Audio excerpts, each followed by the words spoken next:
क्या भारत के लोकतंत्र में एक बड़ा बदलाव आने वाला है? वन नेशन वन इलेक्शन यानी एक देश एक चुनाव प्रस्ताव को केंद्रीय कैबिनेट की मंजूरी मिल गई है।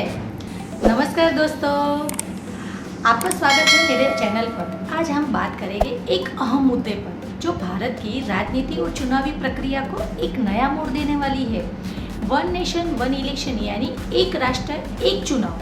श्री रामनाथ कोविंद जी की समिति द्वारा बनाए गए वन नेशन वन इलेक्शन के प्रस्ताव को केंद्रीय कैबिनेट मंत्री द्वारा मंजूरी दे दी गई है। अब इसका बिल शीतकालीन सत्र यानी कि नवंबर दिसंबर की संसद में पेश किया जाएगा।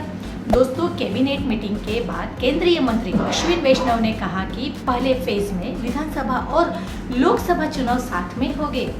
इसके बाद 100वें दिन के भीतर ही दूसरे फेज में निकाय चुनाव यानी कि ग्राम पंचायत और लोकल बॉडी के कॉर्पोरेटर व नगर सेवक के चुनाव कराए जाएंगे। दोस्तों, पूर्व राष्ट्रपति रामनाथ कोविंद जी की अध्यक्षता वाली कमेटी के ने 14 मार्च को राष्ट्रपति द्रौपदी मुर्मू जी को वन नेशन वन इलेक्शन की 18,626 पन्नों की रिपोर्ट सौंपी थी।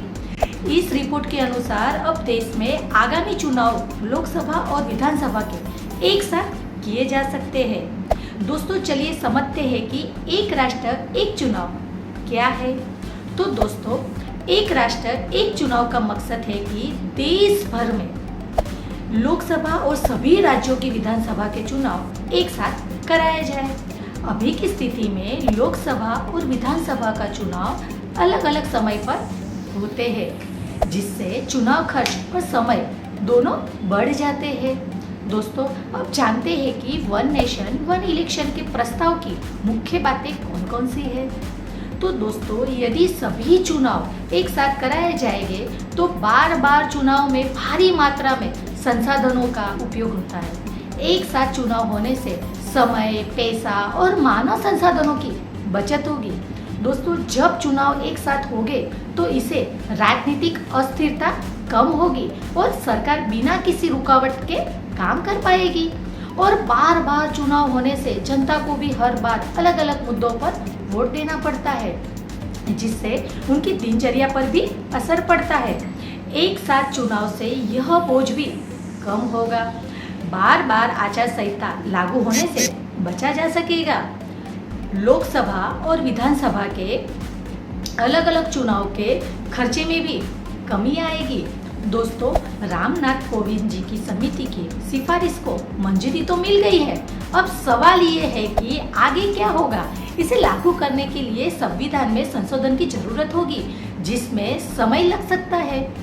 साथ ही राजनीतिक दलों और जनता की प्रतिक्रिया भी इस प्रक्रिया को प्रभावित करेगी।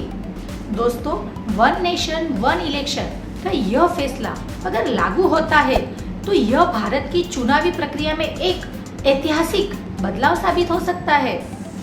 दोस्तों, अगर आपको यह जानकारी उपयोगी लगी हो तो हमारे चैनल को सब्सक्राइब करना ना भूलें और इस वीडियो को लाइक और शेयर जरूर करें। दोस्तों, आपके विचार हमें कमेंट बॉक्स में लिखकर बताएं कि क्या आप वन नेशन वन इलेक्शन के पक्ष में है। धन्यवाद।